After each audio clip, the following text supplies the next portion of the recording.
کبھی آپ کو کہتے ہیں آپ کے بھانجے کو پکڑ لیا، کبھی کچھ کہتے ہیں کبھی کچھ کہتے ہیں. ہمارے بلکہ دفتر کے مینیجر اپنا طارق صاحب ہیں، طارق محمود صاحب، میرا خیال ہے ان کے ساتھ بھی ایسا کچھ ہوا ہے. تو ہر کسی کو اس طرح کی کالز آئیں گی، گھبرانے کی ضرورت نہیں ہے، پریشان ہونے کی ضرورت نہیں ہے. اگر واقعی پولیس ہوتی ہے نا گرفتار کرتی ہے تو وہ کہتے ٹھیک ہے جی آپ جس تھانے پہ لے کے جا رہے ہو آپ لے کے جاؤ، پھر ہم دیکھ لیں گے. ایسے ہی ایک فراڈ کو کے پی کے میں ایک ویڈیو بنی تھی، وہ بندے نے پھر پکڑ کے نا اس کی چھترول کی، کیونکہ وہ پیسے دینے بہت زیادہ پیسے مانگ لیے تھے نا، وہ پہنچ گئے تھے بابا جی، وہ لے کے نا اپنا پورا بندوبست اور پھر پکڑ کے نا اچھی خاصی اس کی چھترول کی تھی. تو یہ فراڈ ہوتے ہیں، فراڈ سے محفوظ رہنا آپ کو چاہیے. اور کسی قسم کے کوئی ایزی پیسہ تو فلاں اس طرح کا بالکل بھی کسی کو پیسے نہیں دینے. تو آج ہی یہ ہوا تو میں نے کہا میں آپ کو بتا دوں. عید ہے نا، کہ عید کے دن ہے تو کہیں ٹریفک پولیس والے دہاڑیاں لگا رہے ہوتے ہیں، کہیں ایکسائز والے دہاڑیاں لگا رہے ہوتے ہیں. یہ جو ہمارا ماشاءاللہ تاجر طبقہ ہے وہ ڈبل ریٹ کر کے بیٹھا ہوتا ہے. تو پھر فراڈیے بھی عید میں کماتے ہیں کہ جی عید کے دن ہے، ہر کوئی اپنا سفر میں ہوتا ہے، کوئی شاپنگ کرنے جا رہا ہے، کوئی چھٹیوں کے لیے جا رہا ہے. تو ایسے میں آپ کے ساتھ فراڈیے بہت بڑا فراڈ لگانے کی کوشش کریں گے، لیکن آپ نے بچ کے رہنا. اچھا جی، اب پی ٹی آئی کے اندر کل کہا تھا انہوں نے، شیر افضل مروت نے، کہ forward block P T I کے اندر بنے گا ندیم ملک کے پروگرام میں. شندانہ گلزار نے بھی کہا کہ جی کچھ لوگ ایسا کر رہے ہیں، فارورڈ بلاک بنے گا پی ٹی آئی کے اندر. فارورڈ بلاک کا مطلب ہے کہ قومی اسمبلی میں، کے پی کے میں اور پنجاب اسمبلی میں فارورڈ بلاک بنیں گے. باقی ظاہر ہے پی ٹی آئی مطلب عمران خان، اور ہماری پاپولر پولیٹیکل پارٹیز جو ہوتی ہیں نا، ان میں سے جو لیڈر پارٹی سے نکل جاتے ہیں وہ پھر کہیں کے نہیں رہتے. پیپلز پارٹی سے بڑے انکلس نے محترمہ بینظیر بھٹو شہید کو چھوڑ دیا تھا، فارغ ہو گئے. ریسنٹ مثال چودھری نثار علی خان اور شاہد خاقان عباسی صاحب کی ہے. مسلم لیگ نون سے الگ ہوئے، آپ دیکھ لیں کہاں چودھری نثار علی خان، مطلب وہ پتہ نہیں آسمان سے باتیں کرتے تھے، اب کہاں ہیں چودھری نثار علی خان صاحب. تو ظاہر ہے پی ٹی آئی کو جو لوگ ویسے چھوڑ کے جائیں گے عمران خان صاحب کو، تو شاید وہ اس طرح اپنا سیاسی قد کاٹ برقرار نہ رکھ پائیں. اور عمران خان صاحب کا تو خیر مسئلہ کچھ اور بھی ہے نا، انہوں نے کچھ جس لیول پہ معاملات کو لے کر گئے ہوئے تصادم کی طرف. لیکن اب مجھے میں کل صبح کے ولاگ میں آپ کو کچھ وہ ڈیٹیلز بتاؤں گا.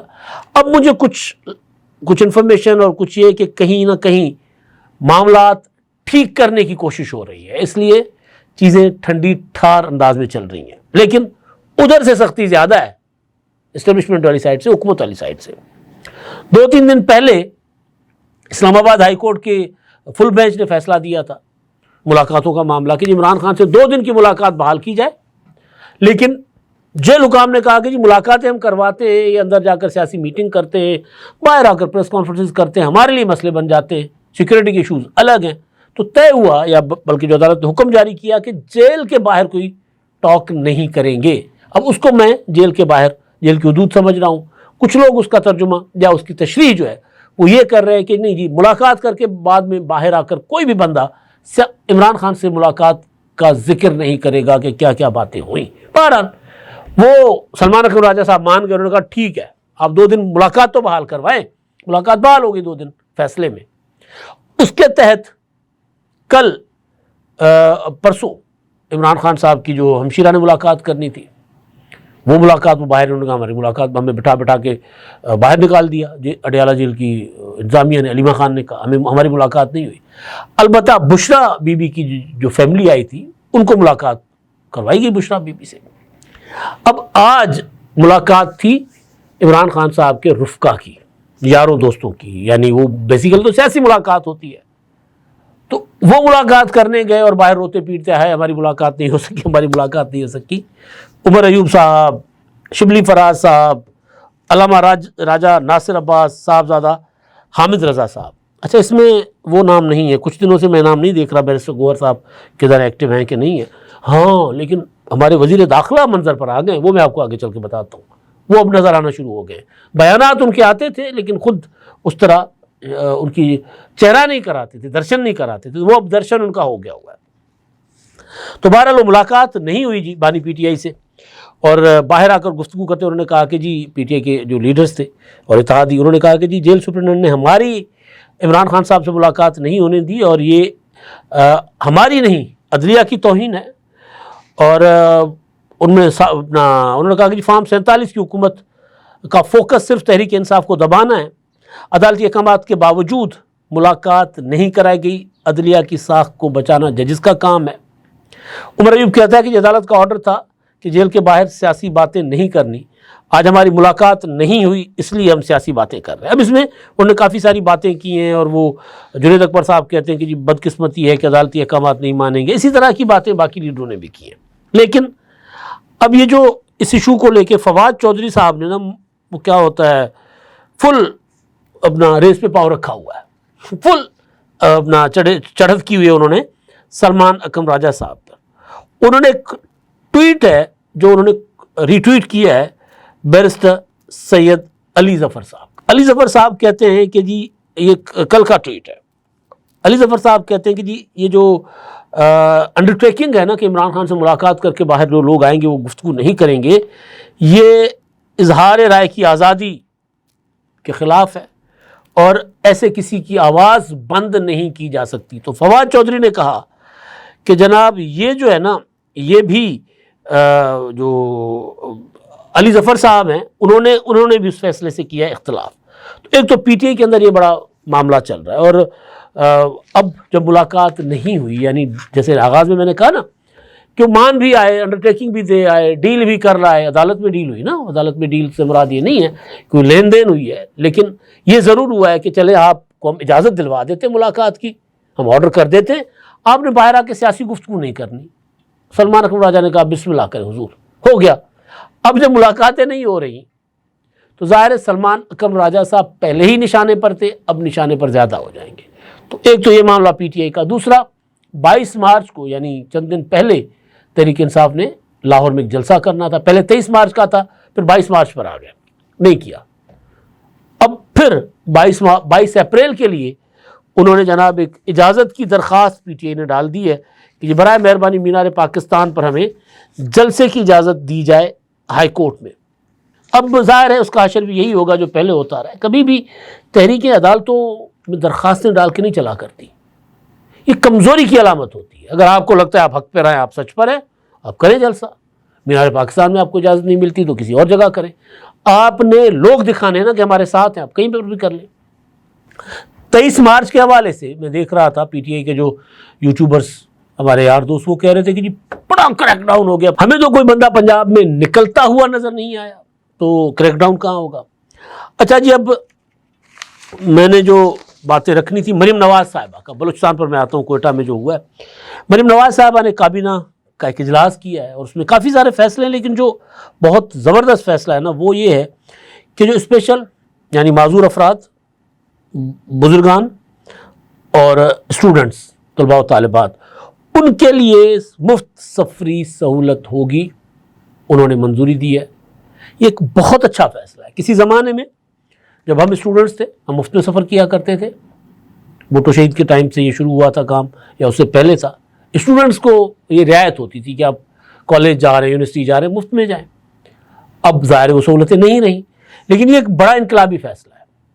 غریب غربا جو اپنے بچوں کو اگر کالج بھیج رہا ہے، یونیورسٹی بھیج رہا ہے، اس کے پاس اتنے پیسے نہیں ہیں کہ روزانہ 200 روپے کرائے کے دے کے بھیجے، تو مفت سفری سہولت اگر لاہور کے شہر میں، ملتان میں، کسی بڑے شہروں میں لوگ جاتے ہیں اور پھر بزرگان جو ہیں وہ سفر کرتے ہیں، تو ایک بہت ہی بڑا عوامی اور انقلابی فیصلہ ہے اگر اس پر عمل درآمد ہوتا ہے جس طرح یہ فیصلہ کیا گیا ہے، تو بڑا زبردست، ویل ڈن مریم نواز صاحبہ۔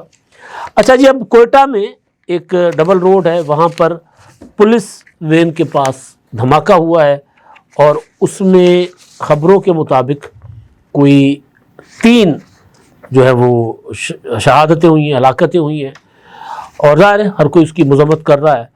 اب اس میں جو اصل جو بات تھی کہ پاکستان اس وقت دہشت گردی کی زد میں ہے، بلوچستان خاص طور پر، تو اس میں نے بھی کئی بار سوال اٹھایا تھا کہ وزیر داخلہ صاحب جو ہے وہ کدھر ہیں، محسن نقوی صاحب۔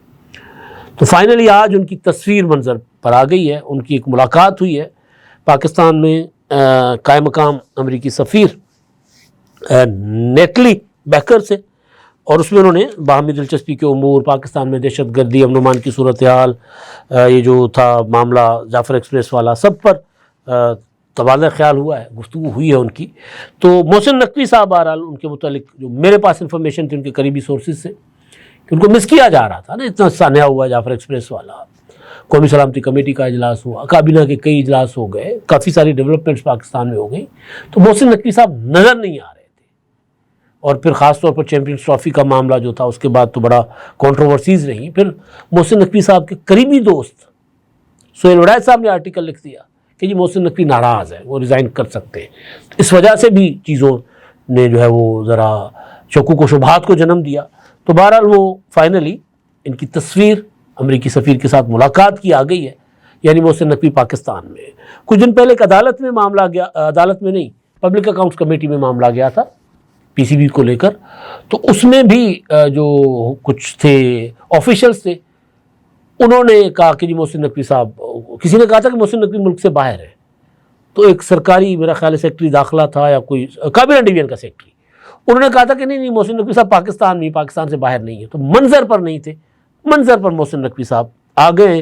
آخری بات پاکستان کے دفتر خارجہ کے ترجمان جو ہیں، انہوں نے، ان کی ایک اسٹیٹمنٹ ہے، کیونکہ اقوام متحدہ کے کچھ جو ہے وہ ان کی جانب سے ایک بیان آیا تھا، خاص طور پر جو مارنگ بلوچ کا جو پروٹیسٹ تھا، جس میں انہوں نے الزام لگایا تھا کوئٹہ میں، جس میں باڈیز کا ایشو بنا ہوا تھا کہ جی وہ جو سول ہاسپٹل میں باڈیز آئی ہوئی ہیں تو اپنا وہ ہمارے حوالے کریں۔ حکومت کہہ رہی تھی کہ جی یہ دہشت گردوں کی، ان کے ورثاء کے علاوہ ہم کسی کو کیوں دیں گے، جتھوں کو کیوں دیں گے۔ تو بہرحال اس پر پروٹیسٹ ہوا تھا سریاب روڈ پر، پھر اس پر الزام لگایا تھا مارنگ بلوچ اور ان کے دیگر ساتھیوں نے کہ جی گولی چلی ہے، اور ہمارے 3 جو مظاہرین جو ہیں وہ انہوں نے کہا تھا کہ مارے گئے ہیں، ان کا لاش رکھ کر وہ دھرنا دے کر بیٹھے رہے۔ پھر مارنگ کو گرفتار کر دیا گیا، ان کے ساتھ دیگر ساتھیوں کو گرفتار کیا گیا۔ تو اس پر اقوام متحدہ کی طرف سے ایک اسٹیٹمنٹ آئی تھی، اور جس میں انہوں نے مذمت کی تھی سارے معاملے کی۔ اب اس پر جو ہے وہ ہمارے ترجمان دفتر خارجہ شفقت علی خان صاحب جو ہیں، انہوں نے کہا ہے کہ جی ان کے جو اقوام متحدہ کی جو اسٹیٹمنٹ ہے وہ حقائق کے برعکس ہے، اور وہ ایک سیاسی بیانات کے رد عمل میں انہوں نے جو اسٹیٹمنٹ دی ہے، ایسا کچھ نہیں ہے۔ انہوں نے کہا کہ یہ لوگ جو ہے وہ انہوں نے لاشیں دہشت گردوں کے اپنے قبضے میں لے لی تھی، اور پھر وہ یہ کہہ رہے ہیں کہ جی جو مظاہرین ہیں یہ دہشت گردوں کی حمایت کر رہے ہیں، دہشت گردوں کے ساتھی تھے یا ساتھی ہیں۔ جو ان کے الفاظ ہیں کہ بلوچستان میں احتجاج کرنے والے مظاہرین پرامن نہیں، دہشت گردوں کے ساتھی ہیں۔ اب یہ اگین الارمنگ ہے کہ اگر اتنے لوگ جو سڑکوں پر آتے ہیں دہشت گردوں کے ساتھی ہیں تو ظاہر ہے صورتحال تو پھر اچھی نہیں ہے۔ لیکن بہرحال سب تو نہیں ہوں گے، کئی پرامن لوگ بھی ہیں جو سڑکوں پر آ کر احتجاج کرتے ہیں، پھر وہ مکمل دہشت گردوں کے ساتھ تو نہیں ہوتے۔ اب تک کے لیے اتنا ہی، اللہ حافظ۔